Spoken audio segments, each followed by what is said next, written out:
और आइए शुरुआत करते हैं अच्छी और सच्ची खबरों की। दिल्ली में 24 घंटे में 24,383 मामलों में सामने आए हैं और ये आंकड़ा किसी भी सरकार की लिए परेशानी हो सकता है, लेकिन फिर भी केजरीवाल सरकार थोड़ा सुकून में है। बेतहाशा बढ़ रहे कोरोना के मामले भी उस परेशानी को जाहिर नहीं होने दे रहे। भले ही रोजाना दिल्ली में संक्रमण के मामले ज्यादा आ रहे हों, लेकिन पिछली लहर की तुलना में इस बार हॉस्पिटलाइजेशन की दर बहुत कम है और इसी वजह से राज्य की स्वास्थ्य सेवाओं पर बेहिसाब बोझ नहीं पड़ रहा है, जैसा कोरोना संक्रमण की पहली और दूसरी लहर में देखने को मिला था, जब ऑक्सीजन, आईसीयू बेड और वेंटिलेटर्स के लिए हाहाकार मचा हुआ था।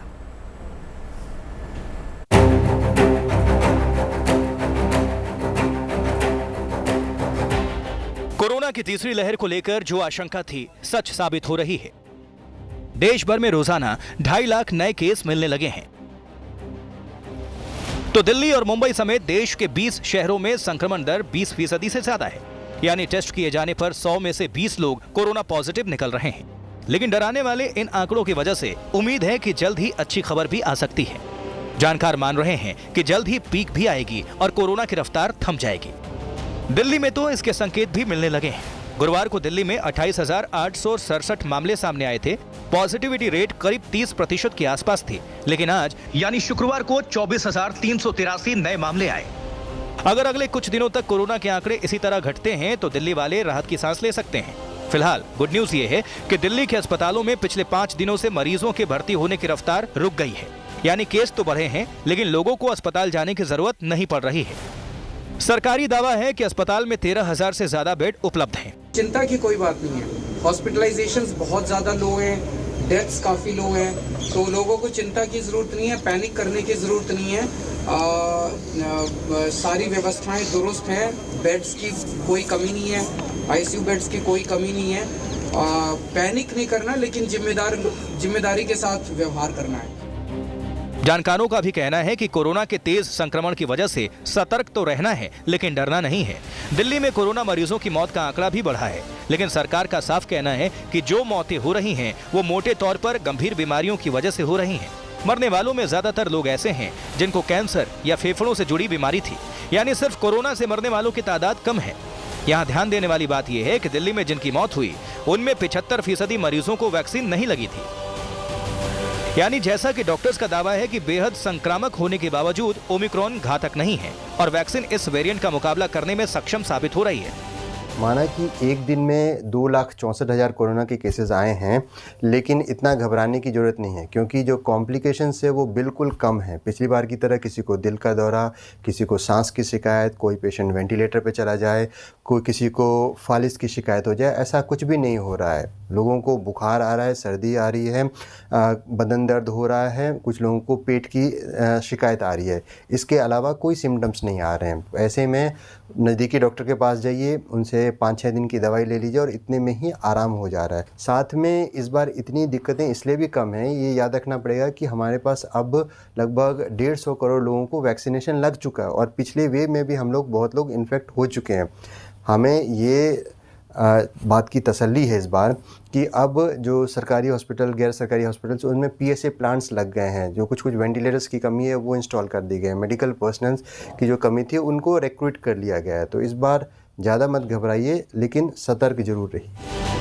दिल्ली में 100% लोगों को वैक्सीन की पहली डोज दी जा चुकी है। उम्मीद है कि 2 महीने में सभी लोग फुली वैक्सीनेटेड हो जाएंगे। देश भर में हेल्थ केयर और फ्रंटलाइन वर्कर्स के साथ बुजुर्गों को बूस्टर डोज तेजी के साथ दी जा रही है। 15 से 18 साल के बच्चों को भी वैक्सीन दी जा रही है। इस हिसाब से कोरोना की तीसरी लहर के खिलाफ मोर्चाबंदी मजबूत है। बस ये मंत्र याद रखना है कि 2 गज की दूरी और मास्क है जरूरी। Bureau report, good news today. तो ऐसे वक्त में जब दिल्ली में बड़ी संख्या में मरीजों को अस्पताल की जरूरत नहीं पड़ रही, तो सरकार भी उम्मीद यही जता रही है कि अगले 3 से 4 दिनों में संक्रमण दर भी घटेगी और कोरोना के नए मामलों में भी कमी आएगी। दिल्ली के स्वास्थ्य मंत्री सत्येंद्र जैन क्या कह रहे हैं, मेरे सहयोगी सुशांत मेहरा ने उनसे बात की।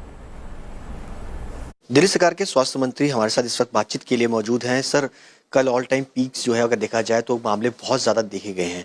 पॉजिटिविटी भी जो है वो 30% के आसपास है। क्या मानना चाहिए, क्या यह पीक दिल्ली के अंदर इस वक्त आ चुकी है? कल दिल्ली में देखिएगा ऑल टाइम हाई 28,667 केसेज आए थे, जो अभी तक कभी नहीं आए, पिछली वेव में भी नहीं आए। पिछली जो पीक थी उससे भी ज़्यादा थे, परंतु दोनों में फ़र्क ये है कि जब पिछली पीक आई थी तब दिल्ली के अंदर 25,000 बेड भरे हुए थे, अब उससे 10% भी बेड नहीं है, हॉस्पिटल बेड ऑक्यूपाइड नहीं है। तो हॉस्पिटल में एडमिशन बहुत कम है compare to number of cases, तो ये बहुत ही संतोष की बात है। दूसरी संतोष की बात ये है कि पिछले 5 दिन से एक रफ्तार से जो केसेस अस्पताल जा रहे थे वो रफ्तार रुक गई है, बिल्कुल स्टेगनेंट हो गया है। यानी 15,000 पे भी उतने एडमिशन थे और 28,000 पे भी उतने एडमिशन है। इसका मतलब जल्द ही ये डाउन जाना चाहिए जो ट्रेंड है। जो पीक थी वो आ चुकी है, अब धीरे धीरे कम होंगे केसेस से? लगता था, परंतु 2-3 दिन बाद ही कंफर्म हो पाएगा। 3-1 दिन तो लगेंगे कि इसको ट्रेंड को कंफर्म करने में, क्योंकि 1 दिन को या 2 दिन को देख के कहना मुश्किल है। 3 या 4 दिन के अंदर कंफर्म हो जाएगा कि डाउनवर्ड ट्रेंड हुआ या नहीं हुआ। आपने एक बड़ी बात बताई कि हॉस्पिटलाइजेशन जो है वो काफ़ी हद तक कम हो रहा है। इसके पीछे वजह क्या मानी जाए कि या वैक्सीनेशन लोगों ने बहुत अच्छा तरीके से इसका इस्तेमाल किया है, इसीलिए अस्पताल जाने की ज़रूरत कम पड़ रही है लोगों को, या फिर क्या वजह? कई सारे कारण हो सकते हैं। वैक्सीनेशन भी है, इस बार थोड़ा सा ये वायरस जो ओमिक्रॉन कह रहे हैं कि पूरी दुनिया के अंदर ही थोड़ा माइल्डर वर्जन है, तो ये माइल्ड है, इस वजह से भी हो सकता है। सर, इसके अलावा डेथ्स जो है पिछले 3 दिन के अंदर अगर कहा जाए तो 100 के आसपास है।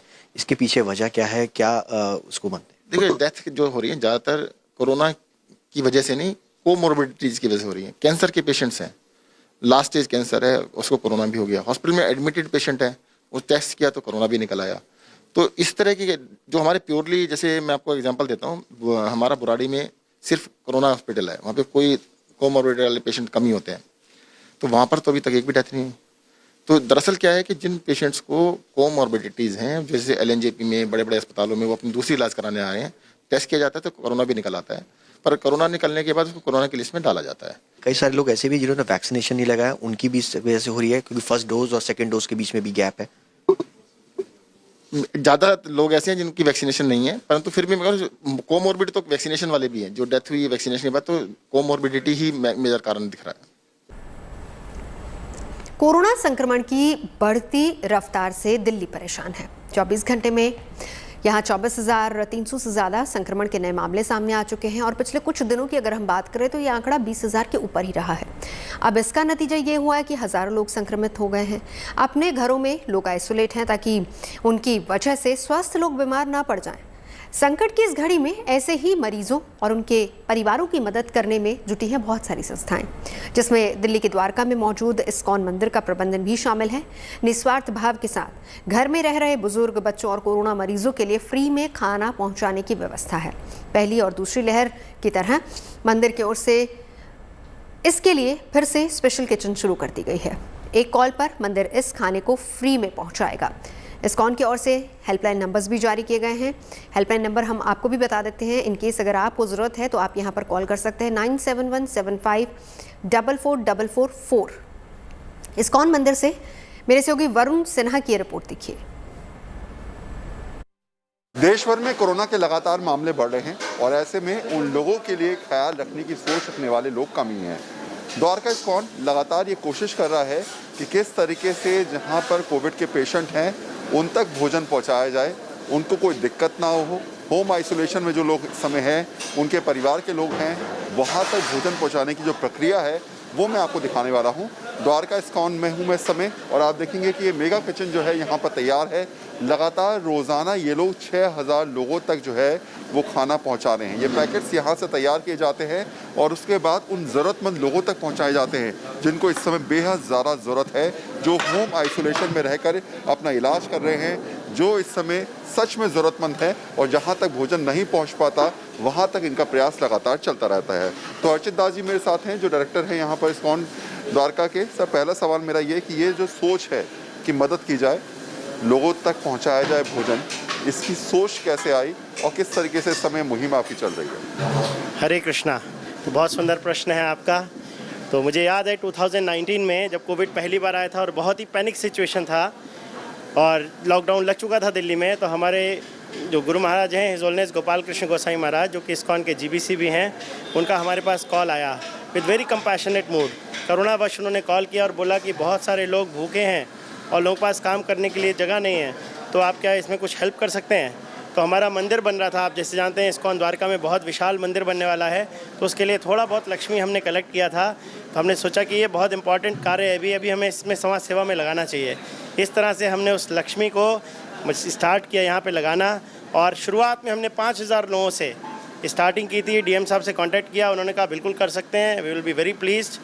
तो हमने वहाँ पे स्टार्टिंग किया उनकी मदद से। उन्होंने अपने सारे कॉप्स जो कि सिविल डिफेंस के लोग हैं उनको भी दिया सर्व करने के लिए, और 5000 से स्टार्ट करके हम विद इन 20 डेज़ में 5 लाख लोगों को एवरी डे सर्व कर रहे थे पूरे कोरोना में। That was amazing. और फिर जब सेकंड वेव आई तो उसमें भी हम प्रयास कर रहे थे कि हम ज़्यादा से ज़्यादा सर्व कर सकें।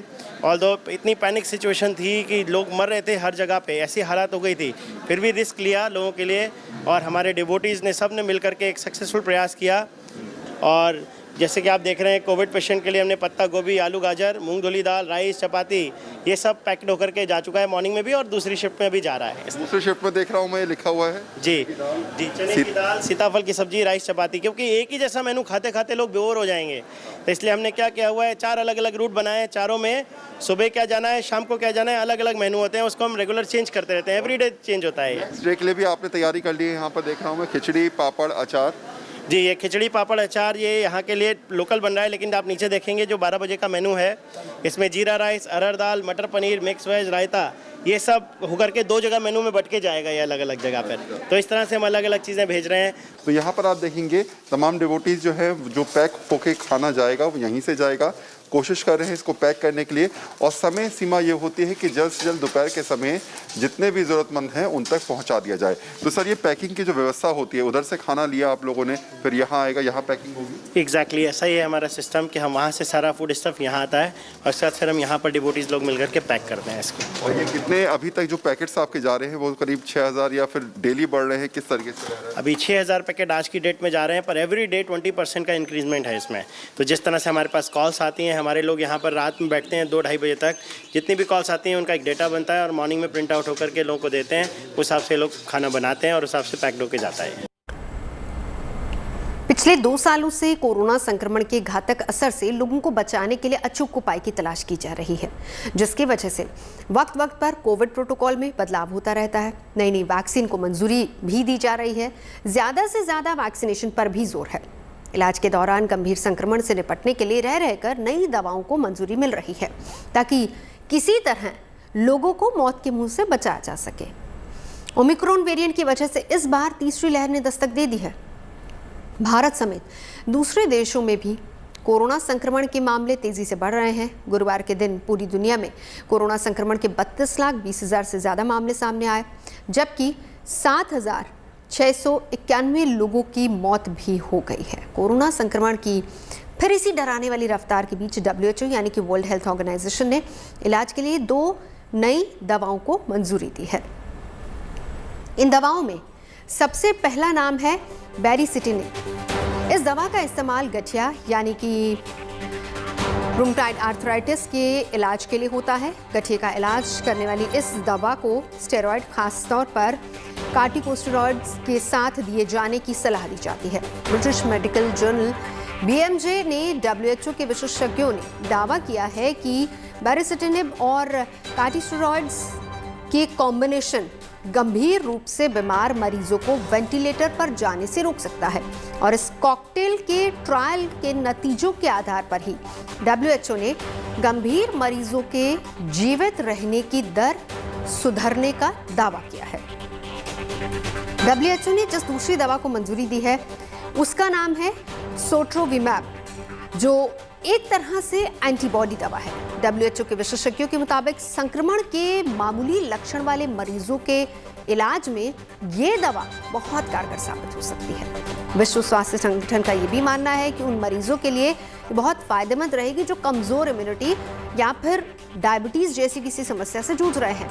इसको हम अगर आसान भाषा में आपको समझाएं तो ये है कि हाई रिस्क वाले मरीज जिनकी हालत गंभीर तो नहीं है, लेकिन कई बीमारियों से जूझने की वजह से हालत बिगड़ने का खतरा बरकरार रहता है, तो ऐसे मरीजों के लिए ये दवा सही रहेगी। WHO के पैनल का कहना है कि दोनों ही दवाएं मरीज की हालत को सुधारती हैं, वेंटिलेटर पर जाने से रोकती हैं, मरीज की हालत में सुधार होने की उम्मीद को और ज्यादा बढ़ाती हैं। विश्व स्वास्थ्य संगठन ने ये सलाह दोनों दवाओं के ट्रायल के नतीजों के सामने आने के बाद ही दी है। इन दवाओं के 7 ट्रायल हुए हैं, जिसमें कोरोना के सामान्य, गंभीर और बेहद गंभीर 4000 मरीजों को शामिल किया गया। ट्रायल के नतीजे सकारात्मक आने के बाद WHO के पैनल ने दोनों ही दवाओं को मंजूरी दे दी। हालांकि पैनल ने अपनी रिपोर्ट में यह भी कहा है कि दोनों दवाओं का इस्तेमाल एक ही समय में एक साथ बिल्कुल नहीं करना है। WHO ने मोनोक्लोन एंटीबॉडी दवा कार्सिविमैब और इमडेविमैब के कॉम्बिनेशन यानी कि कॉकटेल देने की मंजूरी दी है। सितंबर 2020 के बाद से गंभीर रूप से बीमार मरीजों के इलाज के लिए WHO कार्टिकोस्टेरॉइड समेत 4 दवाओं को मंजूरी दे चुका है, जिसमें जुलाई 2021 में WHO की तरफ से आर्थराइटिस की दवा टोसिलिजुमैब और सिरुलुमैब के इस्तेमाल को मंजूरी दी गई थी। वहीं सितंबर 2021 में WHO की तरफ से सिंथेटिक एंटीबॉडी ट्रीटमेंट रिजनोन को इजाजत दे दी गई थी। आइए हम आपको सुनवाते हैं कि नई संजीवनी पर हमारे देश के डॉक्टर्स क्या कह रहे हैं। WHO ने 2 नए दवाइयों को अभी मंजूरी दी है कोरोना के मैनेजमेंट में। उसमें सबसे इंपॉर्टेंट है वो है सोट्रोविमेब, जो एक मोनोक्लोनल एंटीबॉडी है, GSK वीर बायोटेक्नोलॉजी ने बनाया है। और इसमें देखा गया कि स्यूडो इंजीनियर्ड वायरस जिसमें म्यूटेशंस क्रिएट किए गए ओमिक्रॉन की तरह, उस तरह के वायरस में भी इसको इफेक्टिव पाया गया और इसको इसीलिए मंजूरी मिली है। और इसमें जो एफिकेसी देखी गई है वो लैब इन्वेस्टिगेशंस में करीब करीब 80% रिडक्शन है सीवियर डिजीज और डेथ का। तो ये एक प्रूवन मोनोक्लोनल एंटीबॉडी जो रिकमेंड हुआ है। दूसरी जो दवा है बार्सिटिनिब, जैक इनहिबिटर्स 1 और 2 होते हैं। बेसिकली बहुत दिनों से रिमेटॉइड आर्थराइटिस या ऑटो इम्यून डिजीज में यूज होता था। ये थोड़ी टॉक्सिक ड्रग है बट ओरली देने वाली ये टैबलेट्स हैं और हमारे कंट्री में भी अवेलेबल है। तो इसको रिकमेंडेशंस मिला है फॉर द सीवियर केसेस। साथ में हो सकता है कि स्टेरॉइड का भी यूज हो, तो इसको सीवियर केसेस के लिए मिला है, जबकि जो सोट्रोविमेब है वो मॉडरेट केसेस के लिए मिला है। अब भले ही वैक्सीन के आने के बाद कोरोना के खिलाफ जंग में एक बहुत बड़ा हथियार पूरी दुनिया को मिल गया हो, लेकिन आज भी मास्क को सबसे ज़रूरी सावधानी माना जाता है। और यही वजह है कि विश्व स्वास्थ्य संगठन भी लगातार मास्क पर ही जोर दे रहा है। कोरोना से खुद को बचाने के लिए हमें बस मास्क को सही तरीके से पहनना है, लेकिन मास्क से जुड़ी भी बहुत सारी ऐसी बातें हैं जो आपको जाननी चाहिए। आइए समझाते हैं आपको।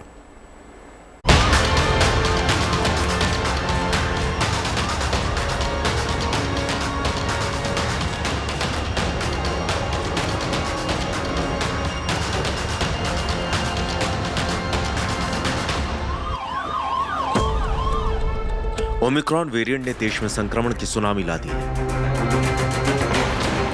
देश में रोजाना नए मरीजों की संख्या का नया रिकॉर्ड बन रहा है।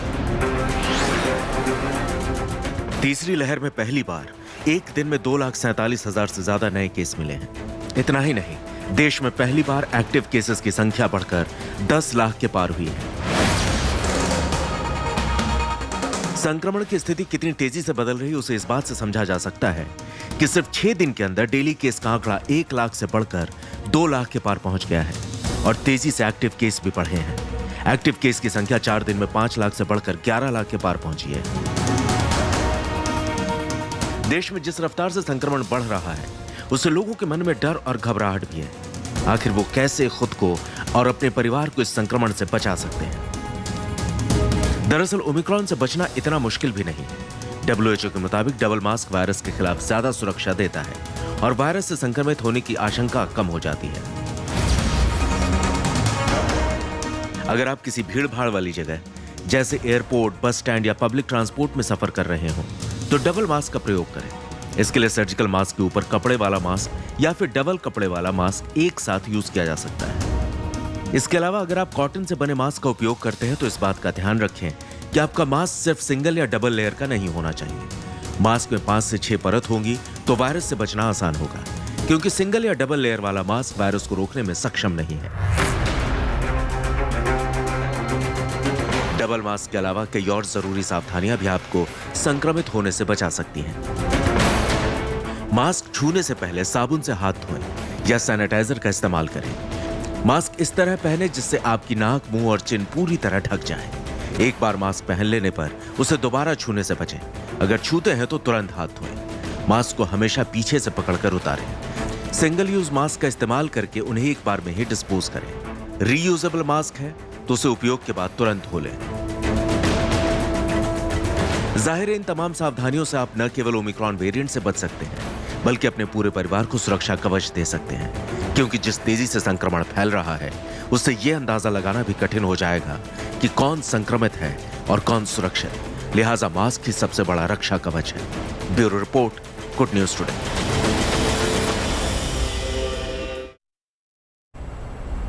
फिलहाल यहाँ रुकेंगे एक ब्रेक के लिए। अच्छी और सच्ची खबरों का सिलसिला जारी है। आप देखते रहिए गुड न्यूज टुडे।